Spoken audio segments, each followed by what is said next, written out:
Aprobado na Gilas Dream Super Team para sa 2025 SEA Games. Tara kwentuhan!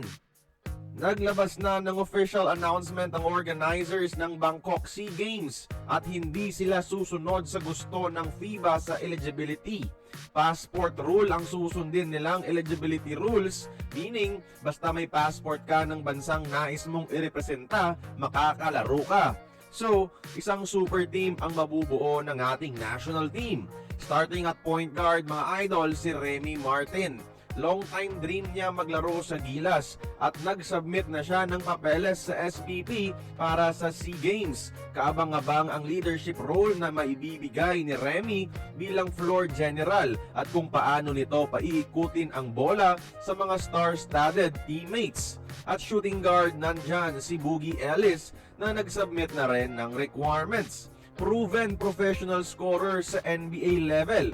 Kaya tingin ko, siya ang magiging primary scorer ng ating kupunan and I believe he will lead the tournament in scoring mga idol. And that small forward si Justin Brownlee. First time in his Gilas career na may kasama siyang scorer at shot creator. Kaya mababawasan ang offensive load niya at makakapag-focus siya sa ibang aspeto ng laro. Mas magiging delikado pa nga si JB dito dahil di na sa kanya ang focus ng depensa mga idol. And starting at power forward si Angelo Kwame. Di pa rin tayo mawawalan ng size kahit wala ang ating mga bilig boys mga idol. Yung rim protection at inside presence nitong si Kwame pang-import ang kalibre sa Southeast Asian level. And the man in the middle starting at center si Kentin Milora Brown. Yung defense ni QMB kasabay si Kwame, bangungot sa mga kalaban natin. May ability rin si QMB na mag-stretch ng floor kaya napaka-delikado talaga ng Gilas. Para sa ating sixth man ay si Kihei Clark, NBA G League player to at nag-submit na rin ng requirements. Walang tapon off the bench dahil si Kihei naman ang papasok na mala-import din ang kalibre sa SEA Games level. And ang backup big man ay si Motor Mike Phillips mga idol.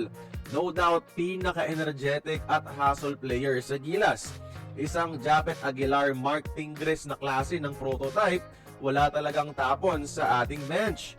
Kahit sino pa ang remaining 5 para kumpletuhin ang final 12, kapag ang 7 to ang main rotation, matic gold medal na tayo. Walang bilig boys at walang PBA player dahil sa schedule issues. Pero buti na lang nagpahayag ang Lucky 7 natin ng commitment para sa Gilas. Sana tuparin nila ito by December. Kaya kayo mga idol, tingin nyo, easy gold medal na ba tayo sa SEA Games? Join the conversation, magkomento lamang sa ibaba.